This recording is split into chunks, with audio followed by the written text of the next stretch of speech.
Coming up, they definitely believed they were dealing with a serial rapist.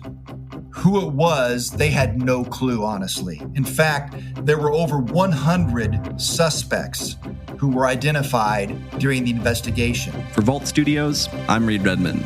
You're listening to The Daily Crime.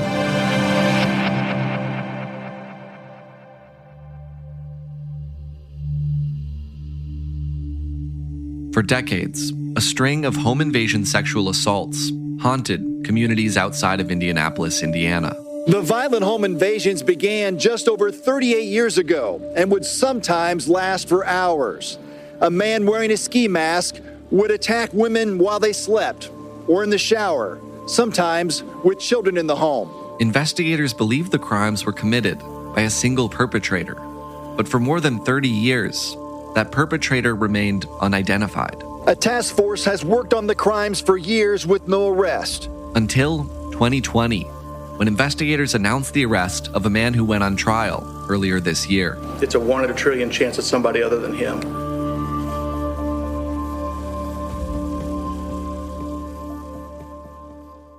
Rich Nye joins us from WTHR in Indianapolis. Rich, thank you for being here. Thank you, Reed. You recently covered a case that takes us all the way back to the 1980s when a string of violent crimes occurred outside of Indianapolis. What happened? Well, this was a very bizarre unfolding of circumstances that first came to my attention in 2020 when Stephen Ray Hessler was arrested. And they tell us that he's being arrested for a string of home invasions, sexual assaults from 1982 to 1985. And thanks for inviting us in today at 5. We want to begin with violent crimes that have haunted a community for decades. Now a man is under arrest, accused of sexually assaulting Central Indiana women in their own homes. Through DNA evidence and technology and research that wasn't available at the time these crimes were committed in the 1980s, officers and investigators stuck with the case through the years, and they had one small DNA sample from the very last crime committed in 1985. Stephen Ray Hessler, or the suspect at that time, had left DNA from his semen on a garage floor. And police had that, and they had preserved it. And so in 2002, they were finally able to create a DNA profile of the suspect, but they still didn't know who it was. They had no one to match it to. And so we go all the way to 2019 when there's a company called Parabon Nanolabs who does genetic genealogy testing. And through their wide assortment of DNA databanks, they can narrow down DNA to often a family or one or two people in that family who are the likely contributors of that DNA. And so they had this sample from the crime in 1985, and in 2019, they submit this to Parabon Nanolabs for testing and for their genetic genealogy research. And they come back with, it has to be either Stephen Ray Hessler or his brother. And that's not enough to arrest someone on, but it is enough to get a search warrant. So then investigators used an envelope that Hessler mailed to the post office to pay his Greensburg, Indiana utility bill.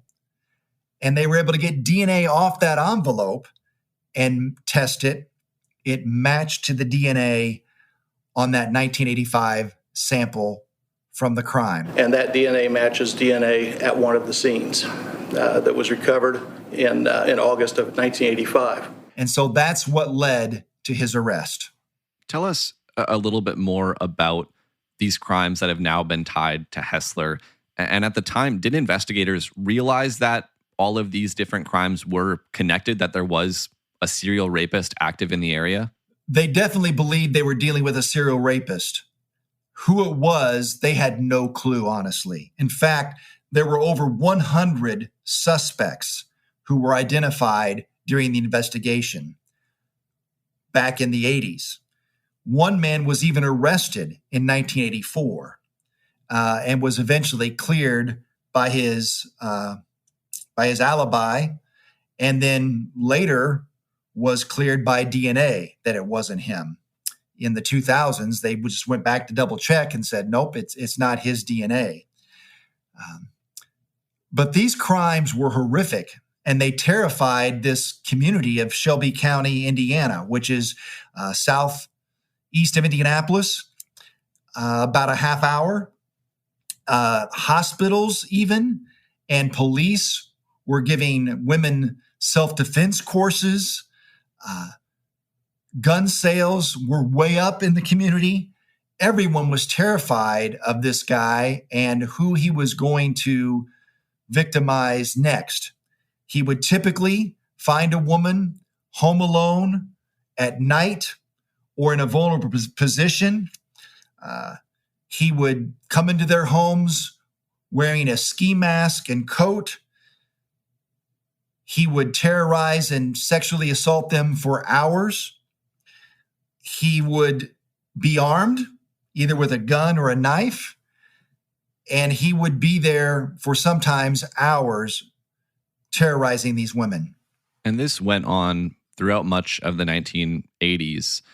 And then after that, there's kind of this window of time where it appears that the string of crimes stopped.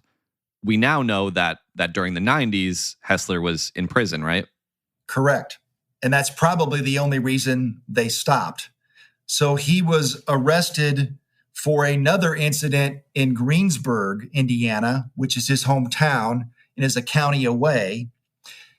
And in that case, he ended up eventually pleading guilty and again served most of the 90s in an Indiana state prison. But he gets out in 1999, I believe.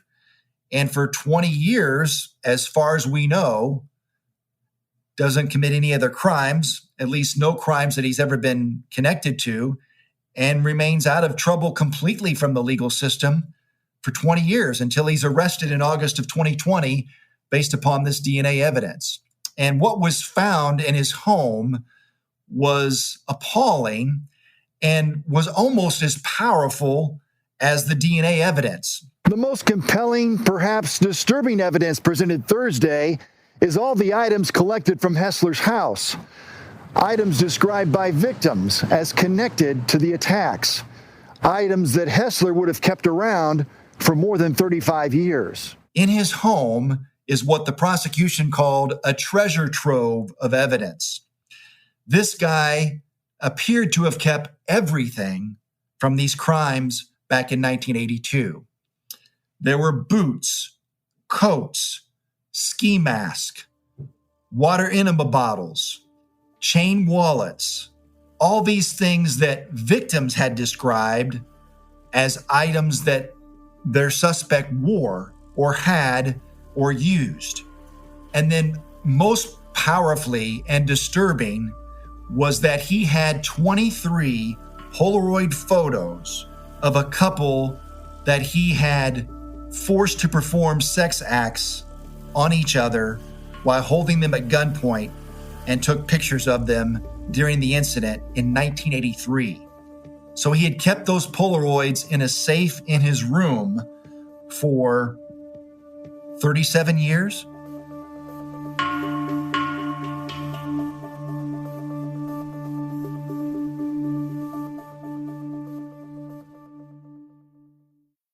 We got a range of emotions from them, but one thing that was consistent is they're extremely happy, extremely thankful, and they're all vowing that they're willing to do their part, even though it's this long afterwards, to pursue the prosecution of this case. I care about the families. I care about providing answers and resolution, and so it is hugely meaningful to me to be able to help these survivors in this case to have some peace, some sense of closure. As you mentioned, Hessler was arrested back in 2020. At that point, he was charged with 24 felony criminal charges involving 10 victims, all connected to home invasion sexual assaults between 1982 and 1985.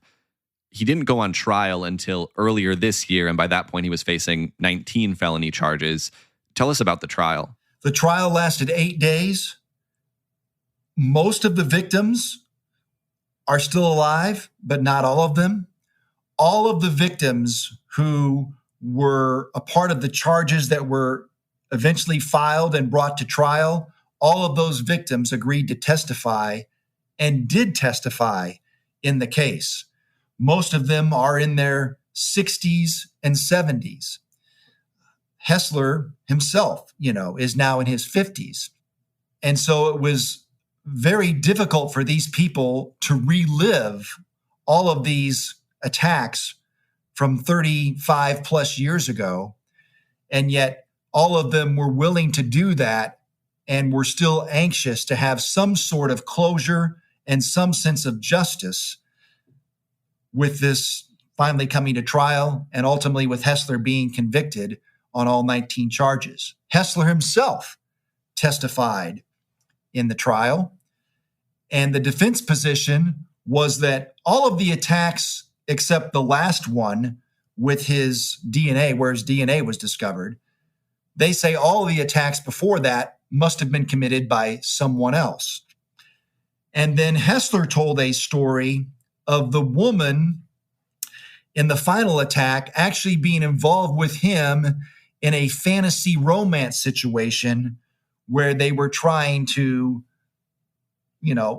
eliminate the husband from the scene.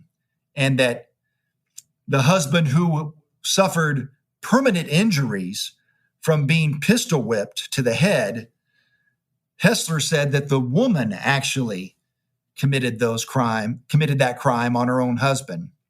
That was his story, which the jury obviously did not accept. Talking about the survivors of these attacks coming forward and testifying, there's an incredible bravery and selflessness in reliving this trauma with the goal of presumably making sure their attacker won't be able to put anyone else through that same trauma. Definitely. One woman I talked to who identified herself as victim number 2, her situation was she was asleep in bed with her son and was awakened with Stephen Ray Hessler wearing a ski mask on top of her. But she said, tell all the rape victims there that it's always critical to come forward. Always come forward. Hessler had threatened her that if she called police, he would come back. And though she was the second victim, she was the first victim to report her crime because Hessler, in this small community, had all these people in fear that he would come back and hurt them again if they reported their crimes. And he monitored everything on the police radios in that community. And so she showed incredible bravery, and all these victims did. But that one woman who talked to me really impressed me.